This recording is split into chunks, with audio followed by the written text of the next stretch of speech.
The YAB's mission is to establish a comprehensive network of resources dedicated to preventing and ending youth homelessness in Idaho.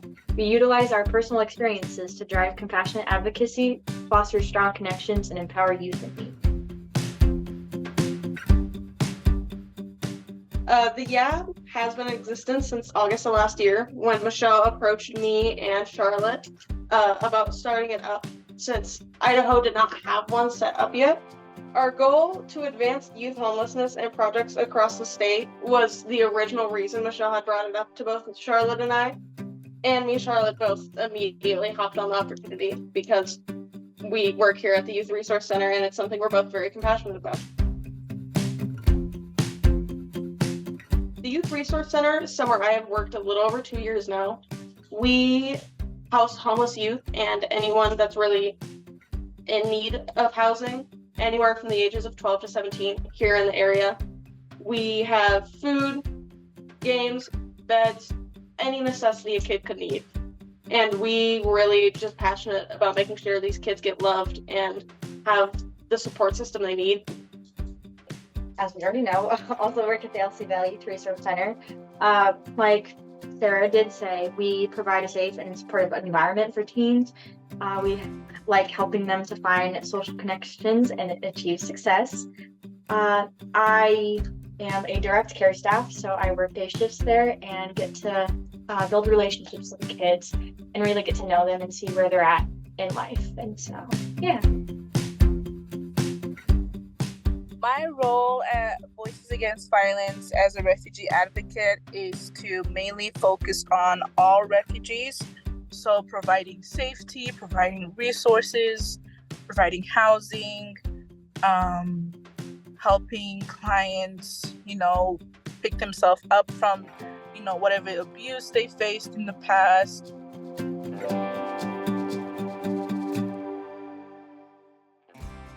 We decided we could go with the committee so we could all be a team and be on equal grounds rather than being like, you're in charge and I will have to just listen to you kind of thing. And so we did agree on the committee and to use our strengths as roles within the committee.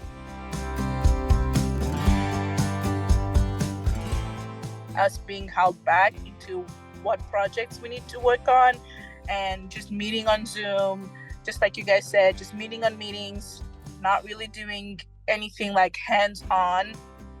The biggest challenge that I've noticed right now is that we are kind of stuck in that phase where the YAB is just meeting about a meeting about a meeting, which anything that's first establishing is going to be. It is slightly frustrating, but it's how it's supposed to be until you figure out how everything's going to go, until we get grants, and until we find stuff to further what we are doing. The ones I have written down is funding, member engagement, resource availability, community support, leadership development, and stigma and misunderstanding. I think if I put my mind to something, I can follow through with it.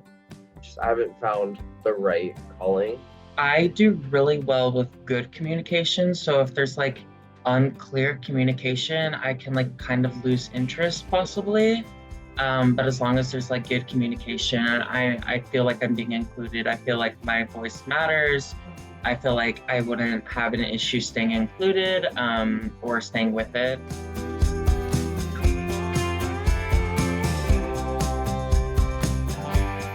Many people, when they hear about a youth homeless center, think, well, kids can't be homeless, where's their parents?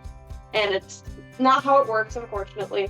So I firmly believe if the first step is us getting our voices out there, it'd cause a big impact on change and progress in our community.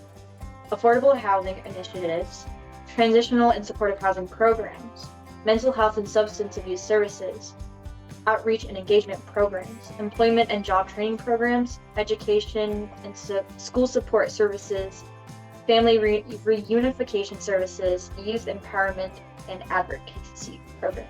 Getting involved with the refugee center is a very good option. For me personally, one thing that I would love to see is transportation. I have absolutely no way to get to and from jobs.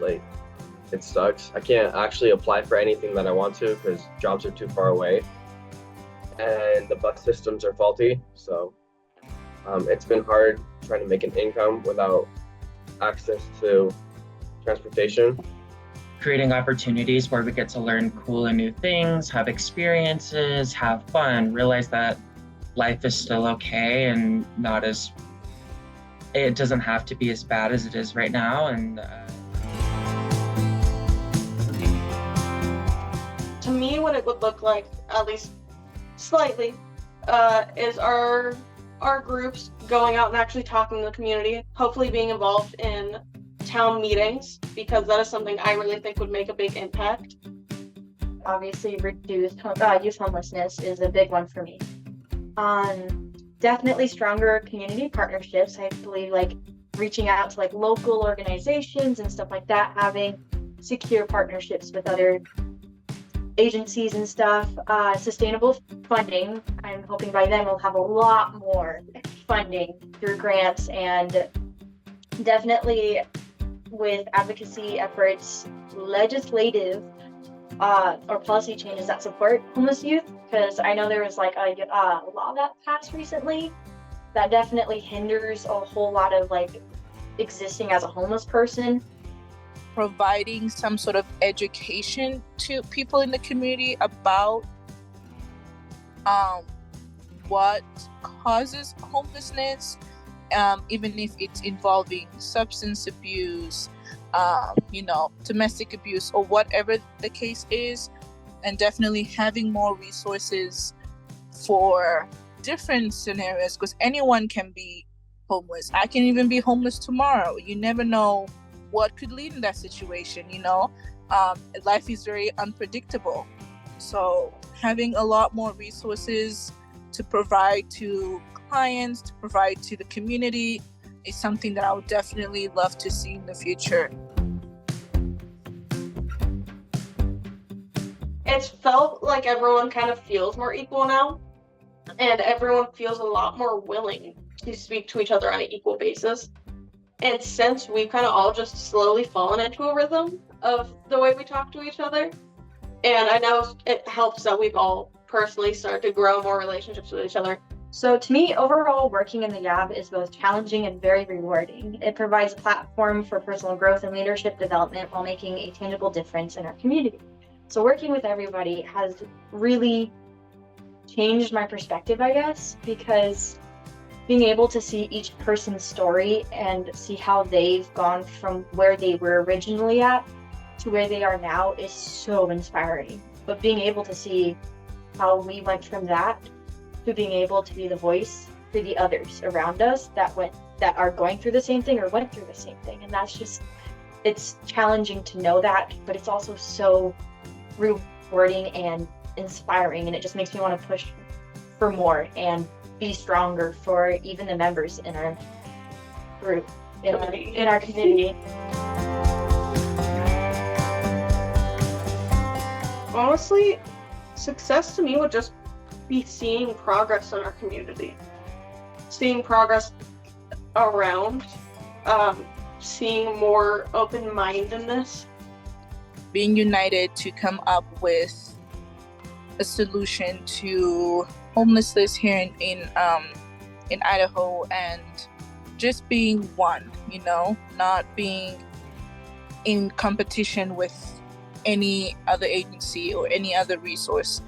I would say being able to see some of the fruits from the project. So being able to see some youth actually get out of homelessness, but also continue to help other youth get out of homelessness. So if I were to get a house and get out of homelessness, I'm still engaging with the project and making it to where other people can also feel that goodness.